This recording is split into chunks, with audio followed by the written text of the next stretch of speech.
Pernyataan yang harus segera mendapatkan jawaban. Orang-orang Wahabi mengatakan bahwa Wali Songo bukan wali-wali Allah, Sunan Sembilan bukan wali-wali Allah, sehingga mengadakan acara haul Wali Songo adalah perbuatan bid'ah yang dolalah, perbuatan bid'ah yang sesat. Oleh sebab itulah ungkapan-ungkapan seperti ini harus segera mendapatkan jawaban.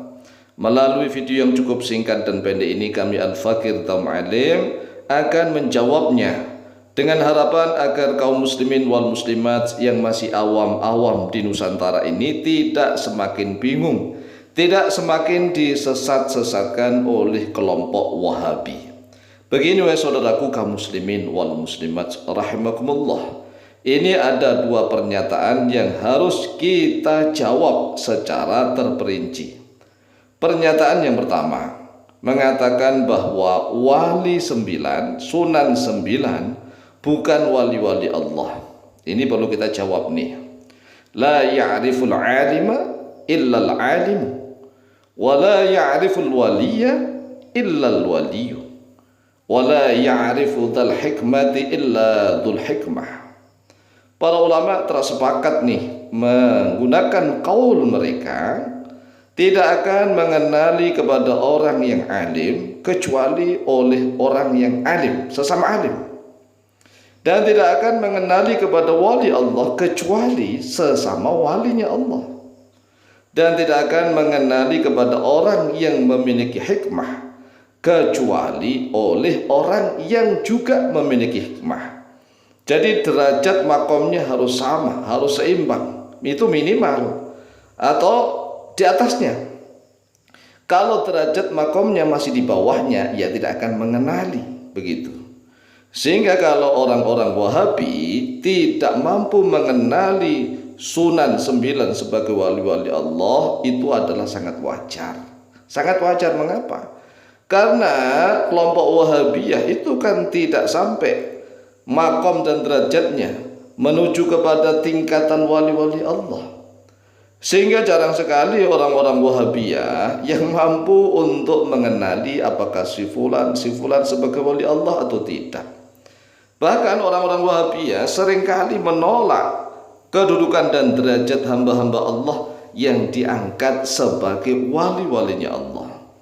Ini jelas sekali, karena tidak akan ada yang mampu mengenali bahwa si fulan adalah wali kecuali yang mengenali itu sesama wali yang makom derajatnya sama, itu minimal sama, syukur-syukur di atasnya.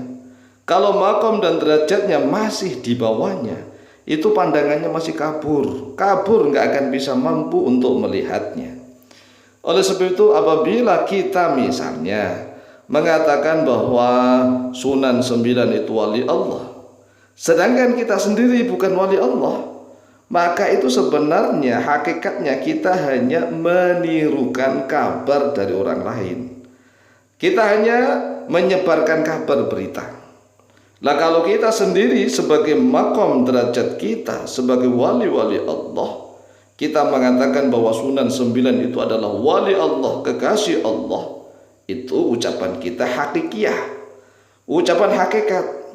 Tetapi kalau kita bukan wali Allah, kita mengatakan bahwa Sunan Sembilan itu wali-wali Allah, kita berarti hanya sekedar menirukan cerita dari orang lain. Faham kan? Ini untuk jawaban yang pertama. Kemudian jawaban yang kedua, masalah bid'ah dolalah.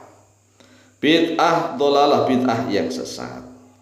Begini wahai saudaraku kaum muslimin wal muslimat rahimakumullah, al bid'atu lughatan kullu ma uhditha wa ikhturi'a bi ghairi mithalin sabiqin. Yang namanya bid'ah secara bahasa adalah setiap sesuatu yang diada-adakan, yang dibuat-buat, dibuat-buat bi ghairi mithalin sabiqin, tanpa ada contoh yang terdahulu. Jadi kalau kita membuat segala sesuatu tanpa ada contoh sebelumnya, itu sebut bid'ah. Bid'ah secara bahasa. Kemudian bid'ah secara syariat Islam. Wa syar'an kullu ma uhditha wa ikhturi'a fi dinil islami bi ghairi dalilin syar'iyyin. hala kaunihi mukhalifan li syar'i. Kalau bid'ah yang dolalah di dalam syariat agama Islam, yaitu segala sesuatu yang dibuat-buat, yang diada-adakan di dalam agama Islam, bi ghairi dalilin syar'iyyin, tanpa adanya dalil syariat Islam, mulai dari Al-Quran, hadis, ijma', qiyas, dan seterusnya. Hala kaunihi mukhalifan li syar'i, sedangkan keadaannya itu mukhalifan, berbeda, menyelisihi li syar'i, bagi syariat Islam. Fa idza lam yukhalif asy-syar'a fa huwa bid'atun lughawiyatun. Kalau hal yang baru yang diada-adakan itu di dalam agama Islam tetapi tidak menyelisihi pada syariat, tidak bertentangan kepada syariat karena memiliki dalil yang sahih, maka dia tetap bid'ah tetapi lughawiyah.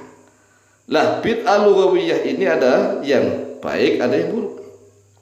Imma wajibun, bahkan bid'ah yang lughawiyah itu ada kalanya yang wajib. Ada bid'ah tapi wajib, berarti harus diadakan, iya.